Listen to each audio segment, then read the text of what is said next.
आनंदी प्रेक्षकांनो, मालिकेचा कसला जबरदस्त ट्रॅक आता आपल्या समोर आलेला आहे। आतापर्यंत आपण इकडे पाहत आहोत की आनंदी मात्र आता इकडे अवॉर्ड फंक्शनला जायला निघाली असली तरी सुद्धा तिच्या मनामध्ये धाकधूक आहे, ती म्हणजे आपण आता तिकडे कसं बघू शकू, काय बघू शकू। पण या सगळ्यामध्ये मात्र आता तिकडे गेल्यावरती आनंदीने जो काही धमाका केलाय तो आता आपल्याला या एपिसोडमध्ये पाहायला मिळणार आहे। आनंदीची हुशारी, आनंदीची इंग्लिश स्पीकिंग मधलं फ्लुएन्सी किंवा आनंदीचं या सगळ्यामधली असलेली माहिती जे आता तिने सगळ्यांच्या समोर आता मात्र अशा पद्धतीने निंबाळकर ग्रुप ऑफ इंडस्ट्रीला प्रेझेंट केलेला आहे। आणि त्यानंतर मात्र आता आनंदी या सगळ्यामध्ये अगदी हिरो ठरलेली आहे। बरं, इतकंच नाहीये तर हा कार्यक्रम स्पॉइल करण्यासाठी किंवा आता आनंदी आणि युगंधर यांना आता त्रास देण्यासाठी जे काही विद्याधरने केलंय ते सुद्धा भर पत्रकारांच्या समोर आता आनंदीने त्याचं हे नाटक हाणून पाडलेलं आहे। आणि आता पुन्हा एकदा कशा पद्धतीने ती आता इकडे युगंधरची अर्धांगिनी आहे हे तिने सिद्ध केलंय। आणि सगळ्यांच्या समोर युगंधर मात्र आता आनंदीला उचलून स्टेजवरती घेऊन जाणार आहे। असं काय घडलंय, कसं घडलंय, सविस्तरपणे पाहू। माईंनी आनंदीची इतकी छान प्रॅक्टिस करून घेतले की आता ब्रॉच मधून माईंना कॅमेरा दिसणार आणि त्यानंतर माई आता जे काही बोलणार ते मायक्रोफोन मधून आता इकडे आनंदीला ऐकू येणार। आणि त्यामुळे आनंदी जिथे जिथे कुठे जायला निघेल तर माई तिला सांगणार 2 पावलं इकडे जा, 2 पावलं तिकडे जा, स्टेजवरती चढायला 4 पायऱ्या आहेत, या साईडला जा, असं सगळं माई आता सांगणार। आणि आनंदीची तेवढी हे मात्र पॉवरफुल आहे की ती ह्या सगळ्या सूचना घेऊन अगदी सराईतासारखी मात्र आता त्या स्टेजवरती म्हणा किंवा त्या ठिकाणी वावरू शकते असं सुद्धा म्हणा। बरं, हे सगळं झाल्यावरती इकडे आता माई सांगतात, आनंदी मात्र आता तुला कपड्यांची वगैरे ट्रायल घ्यायची असेल ना, आता इकडे त्या ठिकाणी जाशील तर आता साध्या सुद्धा पद्धतीने जाऊन चालणार नाहीये। आनंदी म्हणते मी तर साडी नेसणार आहे। माई म्हणतात ते अवॉर्ड फंक्शन मात्र आता इकडे मुंबईला आहे आणि त्या ठिकाणी जरा आता मॉडर्न पद्धतीने गेलीस तर मला असं वाटतंय छान वाटेल तुला। यावरती आनंदी म्हणते पण माई, यावरती माई आता सांगायला लागतात, नाही शिर्के सांगत होते त्यांनी कोणीतरी डिझायनर ड्रेस आता आणलेला आहे आणि तोच घालून तू जा। आणि त्यावरती मात्र आता दादा म्हणतात मग काय अगं तुला माहिती आहे का, समिधा सुद्धा इथे साड्या नेसायची, पण ज्या वेळेला ती आता बाहेर कुठेतरी युगंधर सोबत फिरायला म्हणा किंवा काही अशा कामानिमित्त पार्टीसाठी म्हणा तर समिधा एकदम टकाटक होऊन जायची। आणि तुला माहिती आहे का, या सगळ्यामध्ये समिधा मात्र आता युगंधरच्या सोबत लागायची। कारण आता याचं कारण होतं ते म्हणजे युगंधरला इंग्लिश येत नाही ना, आणि त्यामुळे मोठ्या क्लायंट सोबत डील करण्यासाठी मात्र त्याला समिधाचाच आधार लागायचा। समिधा असली ना की ती अशी चुटकीसरशी इंग्लिश बोलून मात्र आता मोठ्या क्लायंटला आपल्याकडे निंबाळकर ग्रुप ऑफ इंडस्ट्रीजचं फॅन करून टाकायची। असं म्हटल्यावरती आनंदीला माई विचारतात तुला इंग्लिश येतं का, यावरती आनंदी म्हणते हो, आणि मालक साहेबांना इंग्लिश येत नाही हे मला खरंच माहिती नव्हतं, पण आता तुम्ही सांगितलेत ना, मी माझ्या परीने जो प्रयत्न करायचा आहे तो प्रयत्न नक्की आता करेन, तुम्ही चिंता करू नका। आनंदी मात्र आता खुश होते। लगेचच मात्र इकडे जो ड्रेस वगैरे आणला आहे तो ट्राय केला जातो आणि आनंदी दुसऱ्या दिवशी जायला निघालेली आहे। त्याकडे आता धनश्री आलेली आहे आणि धनश्री मात्र आता सांगायला लागते तुम्ही ज्या पद्धतीने सांगितलं होतं ते सगळं मी केलेलं आहे। माई दादांना तिकडं लाईव्ह प्रक्षेपण जे काही आहे ते दिसण्यासाठी सगळी सोय करण्यात आलेली आहे, तुम्ही काही चिंता करू नका। आणि यावरती मात्र आता विद्याधर सांगायला लागतो धने मोठं काम केलंस आणि उद्या एक तुला काम करायचं आहे, उद्या मी इथे दिवसभर नसणार आहे। आणि त्यावरती मात्र आता धने सांगायला लागते म्हणजे धनश्री सांगायला लागते की कुठे जाणारात कुठे तुम्ही, यावरती तो सांगतो त्याच्या उचापती करू नकोस, जरा तुझ्याशी गोड बोललं म्हणून आता लगेचच डोक्यावरती बसू नकोस, मी काय सांगतोय ते ऐक, उद्या मी या घरामध्ये नसणार आहे तर त्यावेळेला माई दादांच्या समोर आता कशा पद्धतीने ते सगळं प्रक्षेपण दिसेल याची आता सोय तू करायची आहे। असं म्हटल्यावरती धनश्री सगळी सोय म्हणजे माई दादा समोर बसतील त्या ह्याच्या ही सोय तुझी असणार आहे। धनश्री ते सगळं करते आणि दुसऱ्या दिवशीचं प्लॅनिंग सुरू होतं ते म्हणजे विद्याधरचं।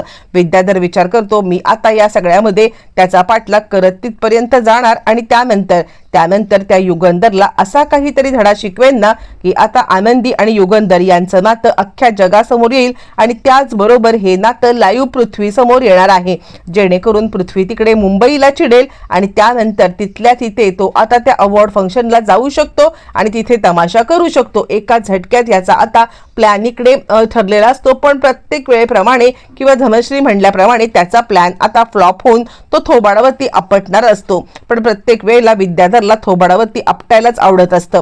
बरं, हे सगळं चालू असताना फायनली मात्र आता आनंदी छानपैकी ड्रेस घालून आलेली आहे आणि आता आनंदीसाठी एकदम डिझायनर ड्रेस तयार करण्यात आलेला आहे.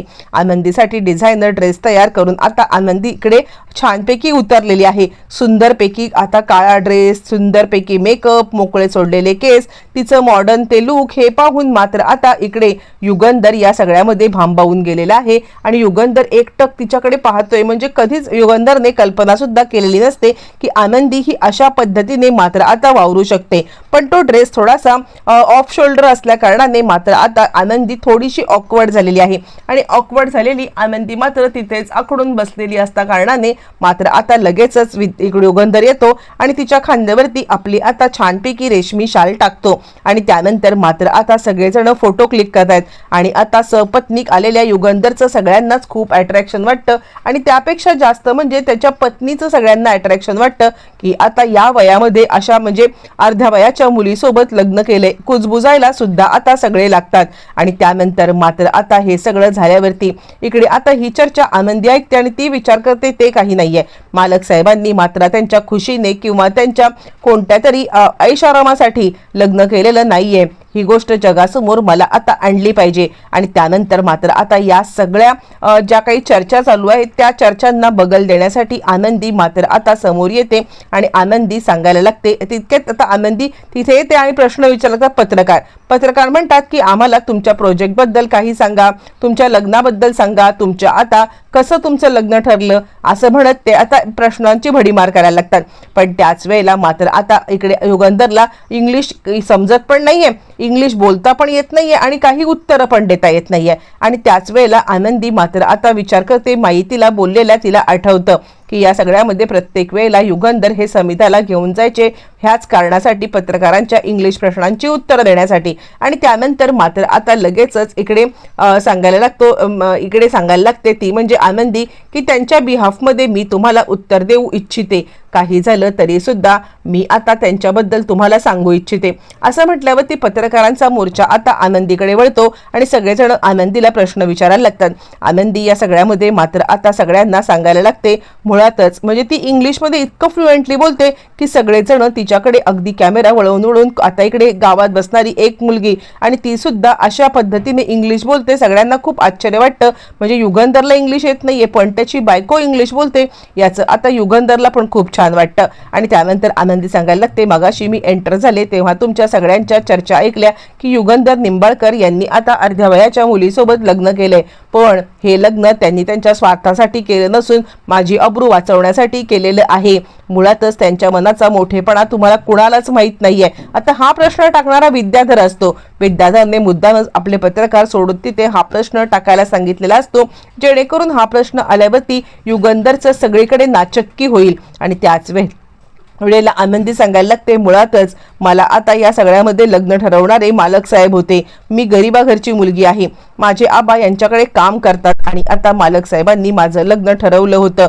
मालक साहेबांनी आणि त्यानंतर मात्र आता इकडे आनंदी सांगायला लागते आणि त्यानंतर मला एका नराधामाने पळवलं आणि पळवून आता रात्रभर मला डांबून ठेवलं आणि त्यामुळे चर्चा आणि ह्या सगळ्या ज्या काही गोष्टी आहेत त्या थांबवण्यासाठी मात्र आता युगंधर सरांनी माझ्यासोबत लग्न केलं, माझ्या आबांची अब्रू वाचवण्यासाठी. आणि त्यासारखा मात्र आता खरंच म्हणजे या युगंधर सरांसारखा जोडीदार मिळणं ही भाग्याची गोष्ट आहे. त्यामुळे त्यांच्याबद्दल उलटसुलट चर्चांना मी आता याच्यापुढे ऐकून घेणार नाहीये. कुणीही त्यांच्याबद्दल उलटसुलट चर्चा किंवा छापून आणायचं नाहीये.